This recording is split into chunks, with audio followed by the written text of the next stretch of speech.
Welcome back, y'all. So there have been a lot of changes recently with Dress to Impress, some good and others a bit confusing. But today we're gonna talk about the end of the Lana Lore era. For those of y'all who don't know or haven't played DTI in months but still stopped by to get the tea, the Dress to Impress team recently canceled part 2 of the Lana quest, which left a lot of players confused and upset. There were so many people looking forward to the rest of the Lana quest, including me, and I remember Emoye saying that this would serve as the big finale, so of course I was sad. Now I'm gonna be honest, for a while now I have noticed the lore not getting as much love as it used to, specifically compared to the older days, but the question is why? We're also going to talk about how the Lana lore has evolved into something completely different from what it used to be. How did we go from this to this? Before we start, please know that I'm not making this video to hate on the Lana lore or anyone. I genuinely just want to talk about it because it's kind of sad seeing it get pushed aside or not get as much love as it used to. Also, I want to talk about how it went from like a horror story to family friendly vibes. So please do not spread hate towards the devs or anyone mentioned in this video. Or in other words, keep it cute or you'll get the boot. Now let's start off with the first section. I'm sure most of y'all are aware how the Lana lore came to be, but just as a refresher, during the 2024 April Fool's update, players noticed that the nail salon lady was crying, and near her desk was a diary where she said how much she hated her job. Now this might not sound like a big deal, but people were eating it up back in the day. This made players want more backstory, so the devs delivered. At first it started with cryptic diary entries, then a secret Roblox account with hidden messages. They also created a YouTube channel for Lana where it has videos that give players more backstory. Then a doppelganger came into the mix out of nowhere. Later we find out that Gigi and the other devs are involved. It genuinely got crazier and crazier each update, and players were eager for more. Eventually the devs took it a step further and they created separate experiences for players to learn more about the lore. The first game release was called The Forest, which had the whole DTI community in a chokehold. This was also the first time players got a reward related to the Lana lore. The next experience was called Questionnaire, which was honestly my favorite. In this game, Lana would host a Q&A where players could ask her anything and also vote for certain outcomes. The next game is The Fortress. This is where we find out that Lana's a part of a group named Saudade and we learn more about the awakening. And the final game is called, I'm sure I'm not saying this right, so sorry in advance, Soninogen's Gallery.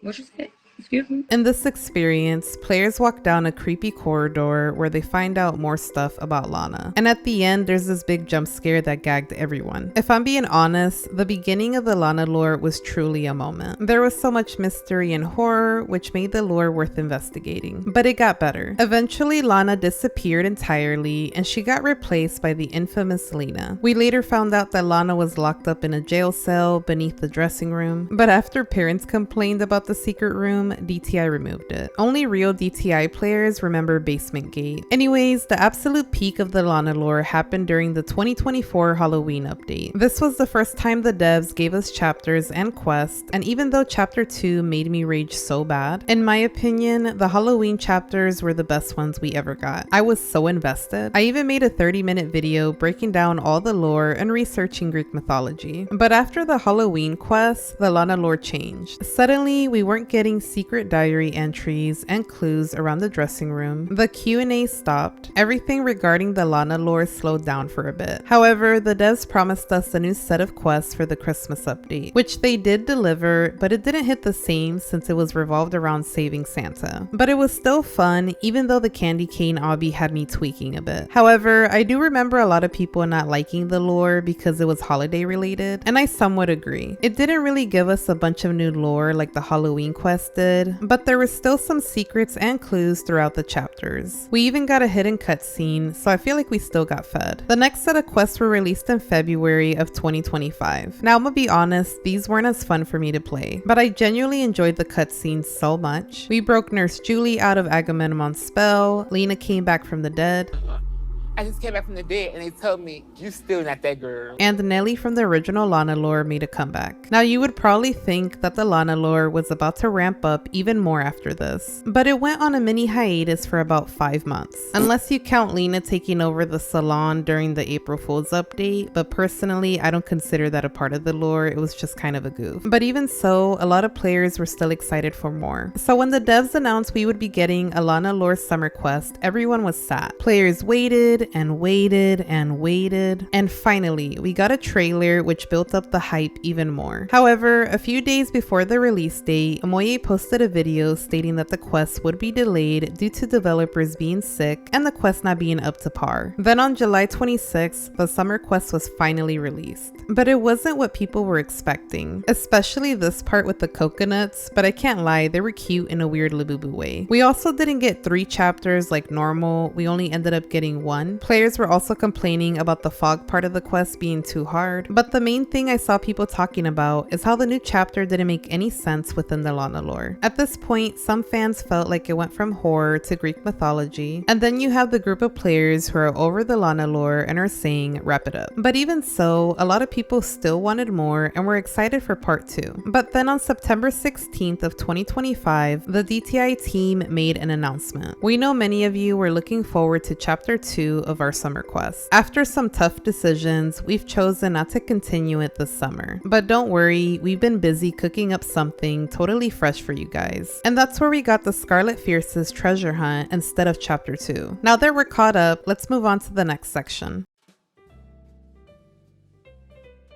When it comes to the Lana Lore, there's literally so much I can say. For instance, I do love the addition of Greek mythology. I also love stories regarding cults and things like that. Overall though, anything related to horror is my cup of tea. But even fans like myself have noticed issues with the lore in general. One of the main critiques I've seen a lot of people have is that the story isn't planned. Not all writers, but most people tend to have an idea of how the story is gonna end, and they kind of figure out certain things as they go on. But with the Lana Lore, it does seem like it depends on how the community's feeling and maybe what the community's asking as well that influences the story, which I personally don't think is bad. Like I mentioned earlier, back in the day during the questionnaire era, the devs would send out a poll to see how people felt about certain things and also to vote on certain outcomes. And I genuinely feel like interactive stories are pretty fun. With that being said though, there's 2 issues that I and many other fans have with the lore. There seems to be a lot of loose ends as well as plot holes.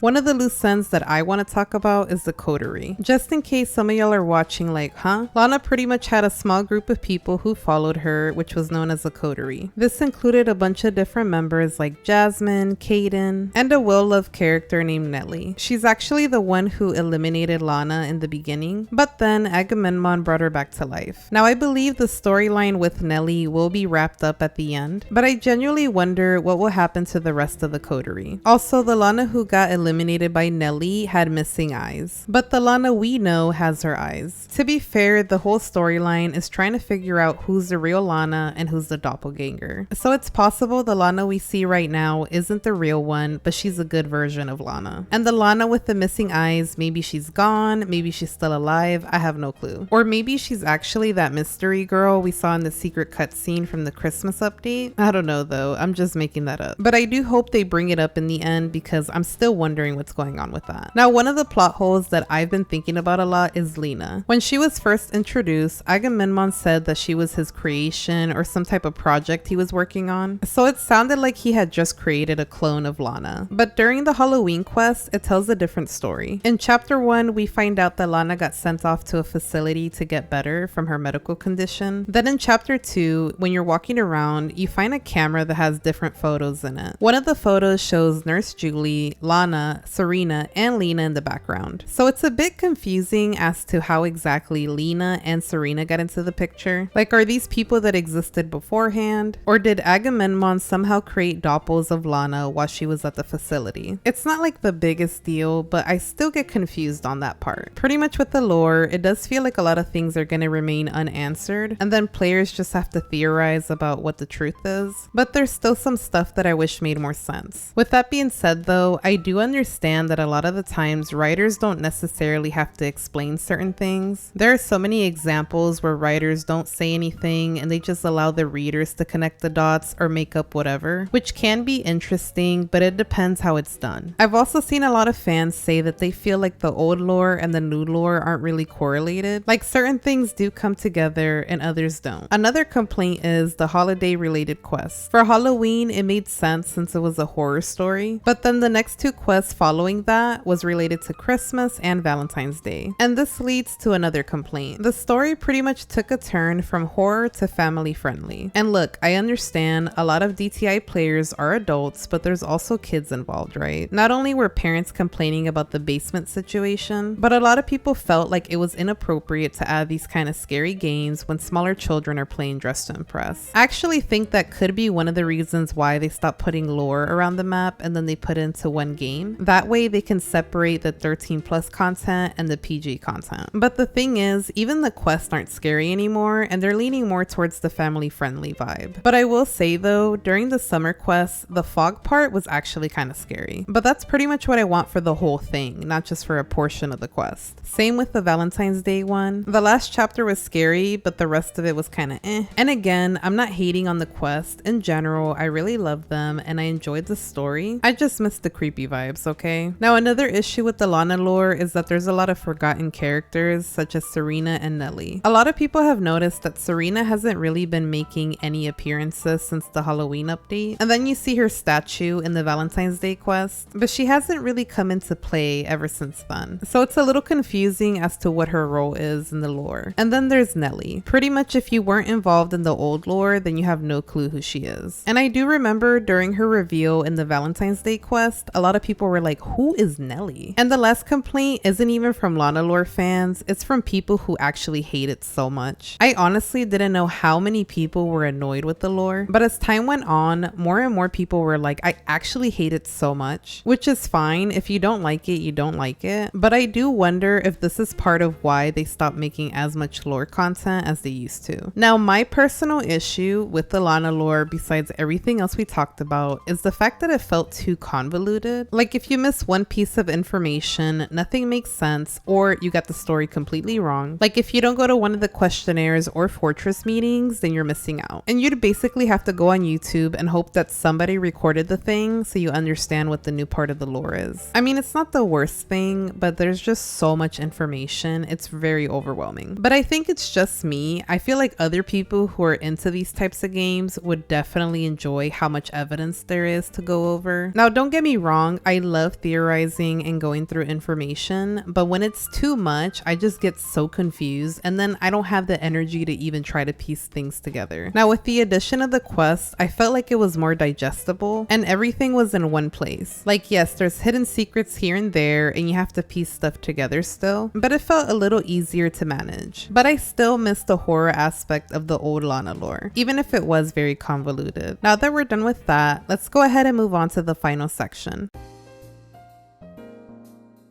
Now, before I start talking about this, yes, I am aware the devs didn't say the Lana lore is over or anything like that, but the way everything played out makes it feel like it's on the back burner now. I'm not sure if the cancellation of the Lana lore is due to the Lady Gaga fiasco that happened, or the DTI team drama, or if the devs didn't have time to finish the second part of the quest. Personally, I feel like it's a little bit of both. Besides all the Lady Gaga drama, I do feel like the update was amazing and you could tell the devs put a lot of work into it. So I'm sure it's hard to balance making a huge update for the game while also creating cinematic quests, especially since they have to hire voice actors, write scripts, commission art, animate cutscenes. It's definitely a lot, and if I'm being honest, it might not be worth the payoff anymore. When the Halloween quests were released last year, there was so much hype around it, but as time went on, I noticed a lot of people losing interest in it. And at some point, a common sentiment I saw was, can we wrap it up already? So in a way, the Lana lore had overstayed its welcome welcome for some players. It also didn't help that a lot of people felt like the devs were putting a lot of work into the lore but not into fixing anything in the game. I'm sure the developers noticed a lot of people complaining about the lore, so that could be one reason they decided to slow down on it. But if you ask me, I personally think it has to do with the payoff not being as big. Imagine investing so much money into this one thing and it's not pulling in as many people as it used to. But if I'm being honest, I don't feel like we need cinematic quests every update. I miss the Lana Lore days where you could find a secret meat room and diary entries. Yes, it was very simple, but it was fun investigating. And I love seeing how the community would come together to solve mysteries. Don't get me wrong, the cinematic quests are very well done and they're fun, but if it's becoming a lot to keep up with, maybe there's some type of middle ground where both devs and Lana fans are satisfied. But there's still a chance that the Lana Lore would get sent to a retirement home, so I don't know. If that's the case though, I would love if Amoye would write down the last few chapters, wrapping up everything into a doc or something. Please, I beg. I'm a Nana fan and the manga has been on hiatus for 16 years and I cannot go through this again. Anyways, let me know in the comments down below how you feel about the lore. Are you a fan or a hater? If you're a fan, what do you think about all of this? Do you think it's the end of an era? Also, do you prefer the OG lore or the new lore? Okay, bye. See you in the next one. Bye. Okay, bye. See you. Bye.